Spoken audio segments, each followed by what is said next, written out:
Find the value of x in the diagrams, and it says underneath that diagram of two parallel lines cut by a transversal. So here I am, I'm spouting off this vocabulary, two parallel lines cut by a transversal, and I'm willing to bet that a lot of people in the room are not exactly sure what that means. Two parallel lines cut by a transversal. You guys scooch back a little bit, please. When I say two parallel lines, I mean two lines that stay the same distance apart forever and ever and ever. So those are two parallel lines. So the next piece is cut by a transversal. So the red line is the line that means, or is a picture of a transversal. A transversal cuts across the two parallel lines, and the green lines are a picture of parallel. Everybody take your hands, hold them like this. Parallel, say parallel. Parallel. Very good. Everybody do this. Make an X. What am I going to say with an X? X. They are intersecting, good. And what else? What kind of angles? Vertical angles. Okay, vertical angles. If I want right angles, do this. There's my right angles. It's an L, very good. Or you could do a T. A T is two right angles. Not a Z, a T, okay? Yeah, well, Jimmy had this. That's not a right angle. That's a right angle, okay? All right, so now let's go to this diagram. Now, over the years, I have found that some students have a hard time labeling angles. So the best way I know of to get a student to label the angle right is to put your pen on the point A, then go to B, and then go to F. That's angle ABF. Then it says angle BFG. Again, put it on B, go to F, go to G. That's the angle right there. And then it says angle ABF is 4x minus 11, and angle BFG is 2x plus 25. Now, anytime we have this diagram, there are only two possibilities. The angles are either equal, or what's the other possibility? Work with me here, guys. What's the other possibility? They could add up to what? 180. Not 90. This diagram is not a 90-degree diagram. Oh, 180. Okay, so look. Take a look at these angles and ask yourself, are those two angles going to be equal, or are they going to be supplementary? How come they're going to be equal? Okay, because when you drag and drop, this angle here would end up here, and that makes them equal because they then become vertical. So therefore, I can write 4x minus 11 equals 2x plus 25. Now, is this a same side or opposite side situation? So I do opposite operation. Always start with the smaller x's. 2x minus 11 is 25. Add 11. 2x is 36. Why is there noise? Divide by 2. X is 18. And that's the correct answer. Okay, x works out to be 18. Now, does that mean the angle is 18 degrees? No. How do I find out how many degrees the angles are? Elizabeth? That's it. You put in or substitute the 18. So here, 2 times 18 is 36, plus 21 is, 25, I'm sorry, is 61 degrees. And 4 times 18 is 72, minus 11 is again 61 degrees. So both angles are 61 degrees. So x was 18, ABF, this guy here, is 61 degrees. And then it wants to know the measure of angle HFG. That's this one, HFG. How big is that angle? I don't know. How big is that going to be? Is that going to be 61 degrees also? No. How come you know there's no way that angle is going to be 61 degrees? Somebody help me out here. How do we know, Alan? Well, it's not the same, and we use some terminology to refer to these angles. Rena? It's obtuse, absolutely. This angle here is an acute angle. That's an obtuse angle. What does an acute angle mean? It's less than how many degrees? Less than 90. What does obtuse mean? Everybody? More than 90. So there's no way an angle less than 90 could ever be the same as an angle greater than 90. So this guy is going to be supplementary to 61, so I do 180 minus 61, and I get 119 degrees, okay? Now, I want to go back, Angelina, you're frustrating me. When I see that you talk, this is what I hear leaving your lips, you ready? Mr. Lindquist, I want you to move my seat. I don't think anybody's talking about Now, is that what you're saying? Yeah. Because that's what I keep hearing, Me and if too. I hear it, I'll be happy to grant your request. I agree. that. I hear that. Now, remember, that seat is contingent upon your continued success and focus in class. Now, I want to go one step further here, and again, these were the angles we were speaking of just a minute ago. What I want to focus on today, I want to shift a little bit. We're doing 4 days on parallel lines. The first 2 days are done. Today is day 3. And the first day, we said that there were 2 ways that we could talk about to recognize whether angles are equal or supplementary. The first way was, are they both acute? If so, they're equal. Are they both obtuse? If so, they're equal. So for instance, here are 2 acute angles. So they're going to equal each other. Obtuse is this guy down here and this guy up here.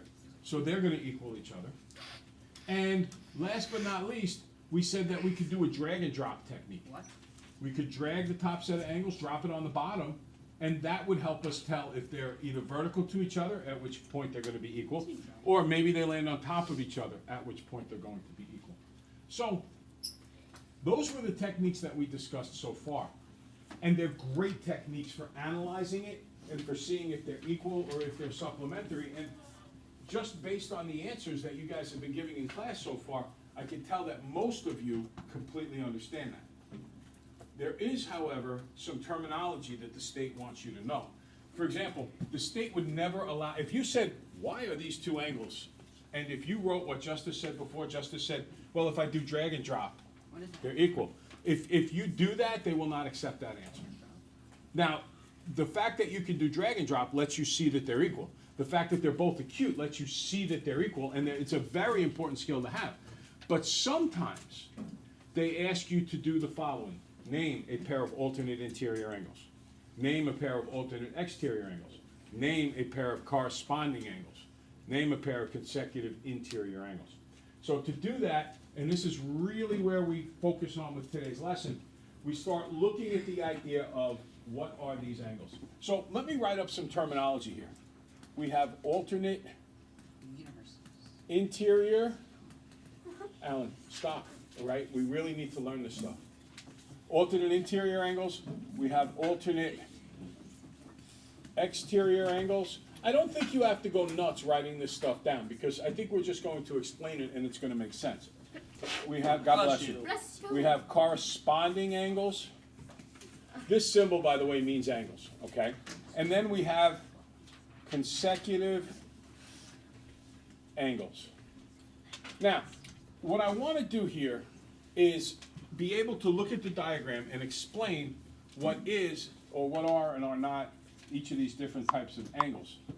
So, I'm going to draw, and it all focuses on these parallel lines, okay? It all focuses on the parallel lines. So now, what does the word interior mean? Inside. Inside, good. What does the word exterior mean? Outside. Outside. So if I am interior angles, I'm inside or between the 2 blue lines. Alan, pay attention. If I'm exterior, I'm not in between the 2 blue lines. What am I? Outside the 2 lines. Okay, now, so interior, inside, exterior, outside. What does the word alternate mean? Switch. Switch, good. So if I'm going to switch which side of the transversal I'm on, and if I'm going to be interior, that means I'm going to be inside. So if I look at these 2 red angles that I put in here before, angle ABF and angle BFG, these are what we call alternate interior angles. What do we call them? Alternate. One more time, a lot louder. What do we call them? Alternate. Look, alternate interior angles. Angles. Michael, you're not even looking up here. Montenegro. Michael, look up. Ready? Let's do it again. Ready? Alternate interior angles. Now, to alternate means to switch sides. Can you see that the red angles here are switching sides of this black transversal? Can everybody see that? And can you see that you're inside the two parallel lines? So we call these alternate interior angles. There's another set of alternate interior angles, and those are right here. The angles on either side here, again, we're switching sides, of the transversal, and they're in between the two blue lines. So those are alternate interior angles. Now, what do you think these two angles are? Why is this happening? What do you think these two angles are? They're not alternate interior because they're not in between the lines.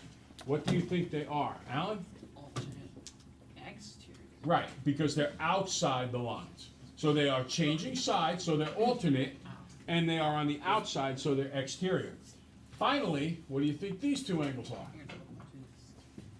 Boys, head in the game. What do you think these two angles are, here and here?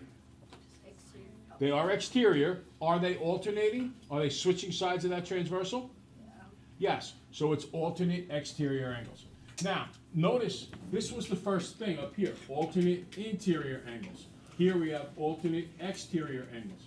The last type of angle we have is what we call corresponding angles. And corresponding angles are I think the easiest ones. Corresponding angles are just when you do drag and drop, they land on top. Everybody say that. Corresponding angles. Corresponding angles. Drag and drop, they land on top. Drag and drop. So this red angle here, angle ABF, would land on top of the angle here where the H is, angle EFH. That would land on top of that one. They would be called corresponding angles. Likewise, here is angle CBF, and if I dragged and dropped, that would land on top of GFH. They would be equal as well. So what we have here is, whether it's alternate interior, alternate exterior, or corresponding, they're all going to be equal. Okay? So if you look at if they say, why are two particular angles going to be equal, you have to say they're alternate exterior angles, they are equal. They're alternate interior angles, they are equal. Or they are corresponding angles, they are equal. Now the last type of angle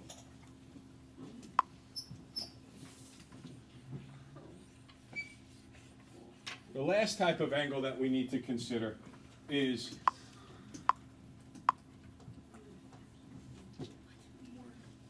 two angles like these guys. What does the word consecutive mean? English language, consecutive. No, that would be continuous. Consecutive, what does consecutive mean? Yeah, consecutive order. What is consecutive order? It's in order, it's in a row. It's one then the other. They're right next to each other, like 7 and 8 are consecutive integers. Ready? Do you see how these two angles are next to each other? Oh, yeah. Right? If I just going up the diagram. These two are next to each other. They are consecutive. They add up to 180. These two are consecutive. They add up to 180. These two are consecutive. They add up to 180. This one and this one are consecutive. They add up to 180. These two, I'll put 2 dots there. This and this, they're consecutive. They add up to 180. So anytime you have consecutive angles, you always add up to 180 degrees. So consecutive, we mean next to each other, in order. If they're consecutive, if they're next to each other, they add up to 180. And if they're any of the others, alternate interior, alternate exterior, corresponding, they're going to be equal to each other. Okay, let's go to the next diagram, and then keep working on the sheet.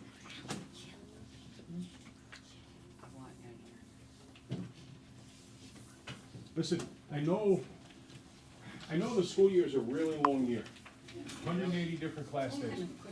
And I know that sometimes when you come into school, it's just one of those days where you don't feel like concentrating an extra lot.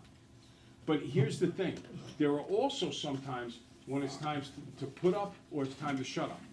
And what happens is, if you come into class when the pressure's starting to build, and when you got this big state test coming on, and then you got a big test this Friday, and you got all these things happening, if you choose to be distracted, Jimmy, if you choose to act like the worst student you can be, instead of the best student you can be, those things will always reflect themselves, and it will reflect itself on Friday's test.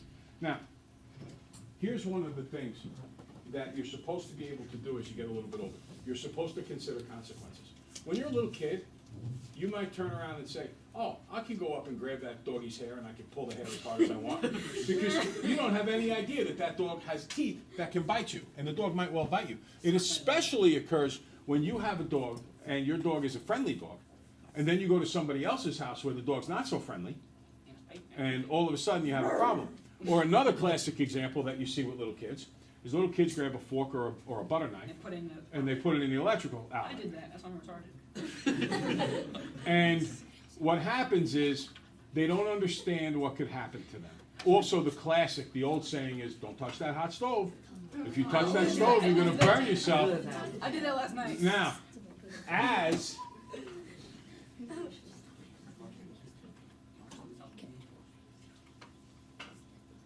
you get older, you're supposed to be able to anticipate a problem.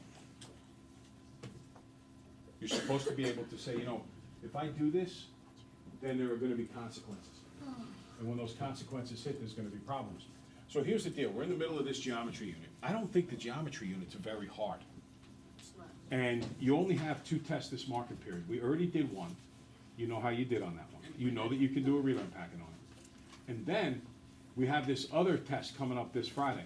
And there are some people in here who would rather talk to people around them, would rather have comments about everything under their breath. They're doing exactly what you should do. If I was to write a little book on how to fail a test, I'll let be in it. I would write down the things that some of you are doing right now. Do you really believe that you can act like this and then produce a nice high grade on Friday's test? Good. Obviously not. So now what happens is, you're basically saying, either I don't care if I fail for the quarter, or you're saying, I'm not even thinking about whether or not I'll fail for the quarter. If you're not thinking about it, well, this is the time when you're supposed to grow up. This is when you're supposed to say, no, no, no, there are consequences to my actions. And if I don't focus, if I don't prepare, if I don't do well, I'm not gonna pass. The other side of it is that, and to me, this is the most important thing. I hope every one of you wants to do well, and I hope you all wanna pass. But I have a huge issue when you decide that you being distracted and trying to distract other people and doing the things that you're doing that are counterproductive, when that starts affecting other people.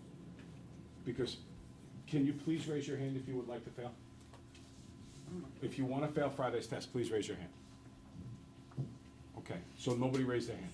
And what that means is that if you're being obnoxious, even if you're just trying to be funny, now you're hurting them, and nobody wants to be hurt. Everybody wants to pass, or so they say. If you really do want to pass, then you've got to be willing to focus and prepare. All right, so let's take a look at the next diagram here. It says, find the measure of angle NJY if angle FYB and NYJ are. So here we go. First off, this drives kids absolutely, Alan, Sorry, sir. you're gonna go to the back of the room. And if you keep up with the noise, then you're gonna get out of the room. So go to the back of the room. I like it. Seriously, nobody likes what you're doing. Nobody thinks it's funny. He No, he thinks it's doesn't. funny. All right, because here's the deal. Alan, Yeah, is this the first time you've been moved to the back? no. Then what's gonna happen is I make it your permanency. And I'd rather not do that. And Marco just turned around and said that he doesn't like when you make those noises. Okay. Do you wanna continue to be disruptive? Because if you do, just tell me now, I'll let you disrupt me once and I'll kick you out. Okay. Now, angle. To me, I've seen this really frustrate kids when they come down to a test. So I keep going over it time and time again.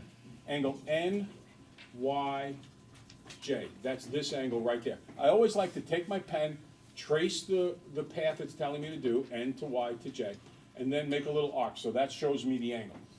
Next up, angle FYB. FYB. All right, what are those two angles called? Well, even before I ask you what they're called, are they equal, are they complementary, are they supplementary? What do you think? Okay, they're equal, and that was the next question. They're vertical. So, vertical angles are always going to be equal. That means that 3n plus 12 is going to equal 7n minus 20. Same side, opposite side? Opposite. Always start with the smaller number of n's, minus the 3n. 12 equals 4n minus 20. Good, Jim. Thank you. Add 20 to both sides. 32 equals 4n. Divide by 4. N is 8. Okay?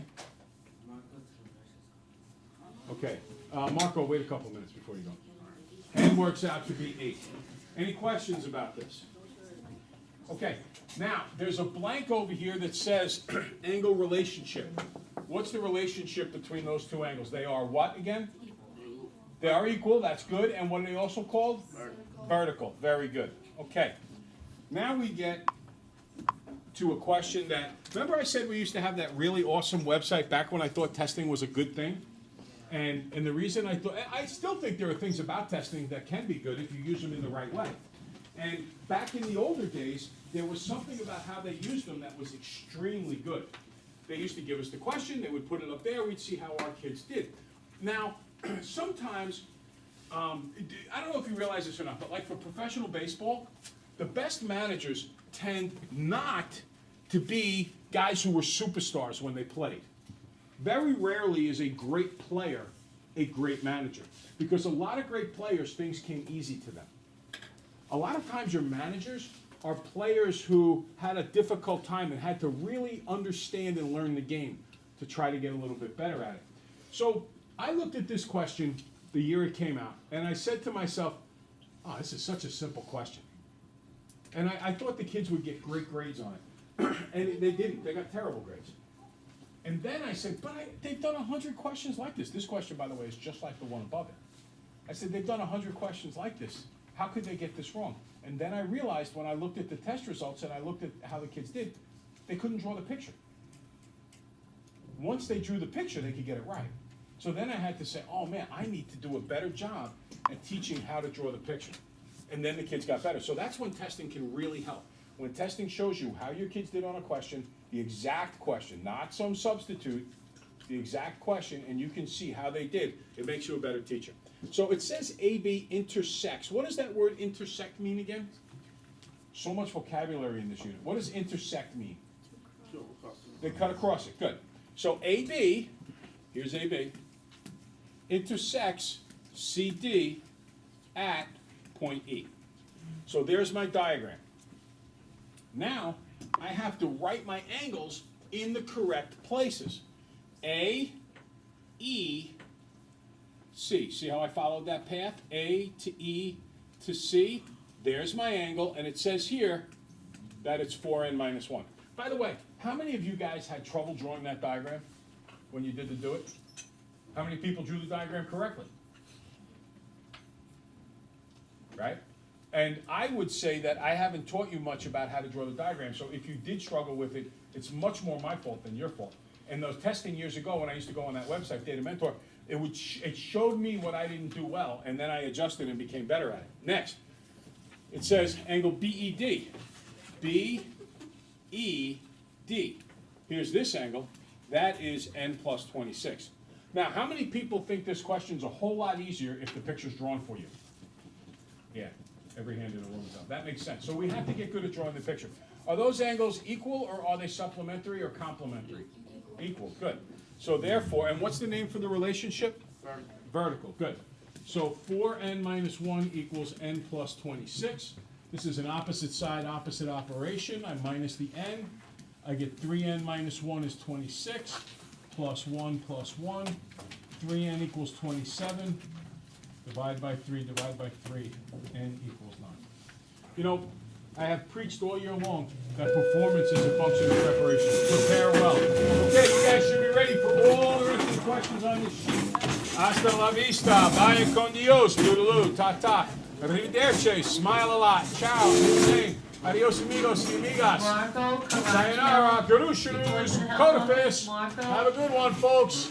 Enjoy. Hasta la bye-bye. You added that one. Yeah, once in a while I do. Wait, Mr. Lundgren? Yes. When am I going to get my test back? Not until after everybody gets a chance to take the retest. I got